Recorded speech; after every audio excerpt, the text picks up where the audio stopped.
আমরা যখন ছোট ছিলাম তখন আমাদের স্কুলে বা কলেজে মোটা বা স্থূল ছেলেমেয়ের সংখ্যা ছিল খুব কম, 2-3 জন হয়তো এক এক ক্লাসে পাওয়া যেত। কিন্তু বর্তমানে স্থূলতায় আক্রান্ত ছেলেমেয়ের সংখ্যা কিন্তু অনেক। আমরা দেখি প্রায় 1/3 মেয়েরা স্বাভাবিকের চাইতে ওজন তাদের বেশি।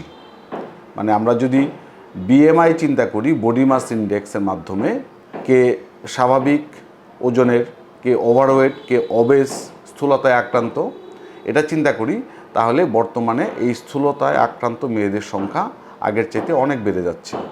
এবং আর ফলশ্রুতি হিসেবে আমরা দেখতে পাচ্ছি তাদের মাসিক অনিয়মিত হয়ে যাচ্ছে, পিরিয়ড ইরেগুলার হয়ে যাচ্ছে এবং তারা পলিসিস্টিক ওভারি নামক একটা রোগে আক্রান্ত হচ্ছে।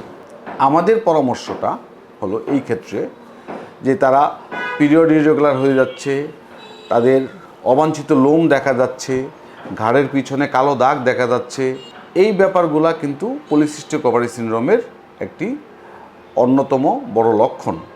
এবং পরীক্ষায় দেখা গেছে অতিরিক্ত স্থূলতা তার অন্যতম প্রধান কারণ এবং এর সাথে হরমোনের ইমব্যালেন্স। মাসিক নিয়মিত করার জন্য যে হরমোনগুলো দরকার, ব্রেনের হরমোন, ডিম্বথলির হরমোন, থাইরয়েডের হরমোন, এর সাথে জরায়ুর সমন্বয়ের মাধ্যমে পিরিয়ডটা নিয়মিত হয়, কিন্তু মেয়েদের এই পিরিয়ডটা অনিয়মিত হয়ে যাচ্ছে।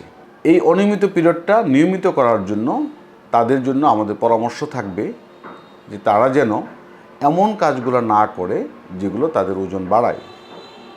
বিশেষ করে খাবার দাবারের ব্যাপারে তাদের আরেকটু চুজি হতে হবে। অতিরিক্ত ফাস্টফুড খাওয়া তাদের বর্জন করতে হবে, স্পাইসি ফুডগুলো বর্জন করতে হবে। তাদের চলাফেরায় শারীরিক পরিশ্রমের ব্যাপারটা একটু বেশি থাকতে হবে। আমরা এখন অলস হয়ে যাচ্ছি, হাঁটতেই চাই না, হাঁটা একটু বাড়াতে হবে।